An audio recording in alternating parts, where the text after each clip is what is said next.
आज ही के दिन साल 2016 में नोटबंदी का फैसला लिया गया था। उस फैसले से न सिर्फ काले धन पर जबरदस्त चोट की गई थी, बल्कि उसके फायदे आज भी साफ नजर आते हैं। टैक्स देने वालों का आंकड़ा बढ़ा है तो आतंकी गतिविधियों के लिए इस्तेमाल होने वाले पैसे पर भी रोक लगी है। पीएम मोदी समेत वित्त मंत्री ने नोटबंदी के फैसले के फायदे सामने रखे हैं तो भाजपा ने भी इसे देश हित में लिया गया निर्णय करार दिया है।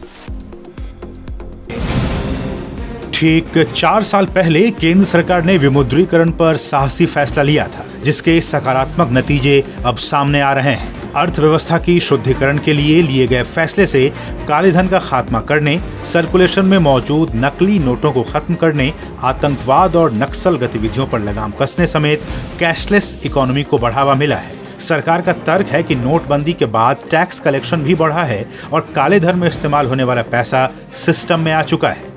प्रधानमंत्री नरेंद्र मोदी ने इस पर प्रतिक्रिया व्यक्त करते हुए कहा कि विमुद्रीकरण से काले धन में कमी, कर अनुपालन के बढ़ने और पारदर्शिता को बढ़ावा देने के साथ ही औपचारिकता को बढ़ाने में मदद मिली है।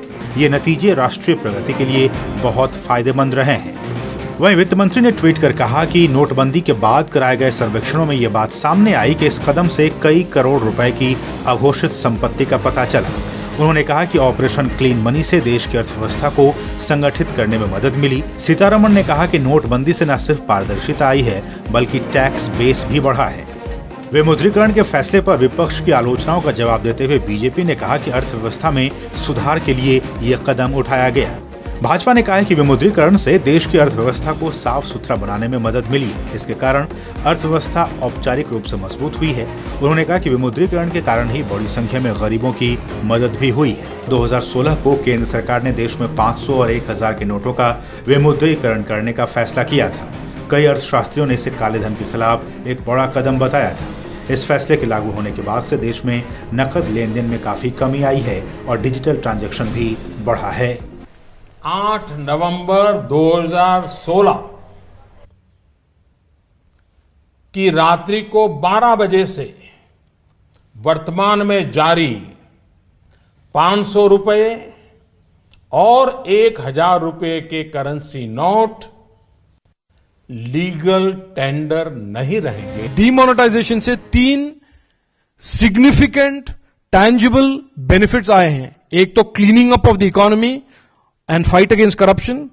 Second is formalizing of the economy, जो informal sector में लोग कैपिटल और गवर्नमेंट सब्सिडीज के बिना रह रहे थे बहुत साल से, उनको ये एक इनका बेनिफिट मिलने लगा है।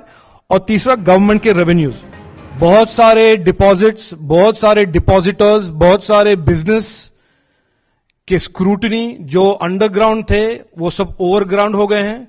इनफॉर्मल सेक्टर का फॉर्मलाइजेशन, और इसका इंपॉर्टेंस मैं आपको स्ट्रेस कर दूं कि इसका इंपॉर्टेंस जिस आज के दिन पैंडेमिक के टाइम में फॉर्मलाइजेशन का बेनिफिट इतना ऑब्वियस है कि हम थ्रू जेडीवाई, थ्रू हमारे डायरेक्ट बेनिफिट ट्रांसफर इतने सारे इनफॉर्मल सेक्टर लोगों और गरीबों के पास डायरेक्टली गवर्नमेंट के बेनिफिट्स, गवर्नमेंट के पैसे, गैस सिलेंडर वगैरह पहुंचा पा रहे हैं।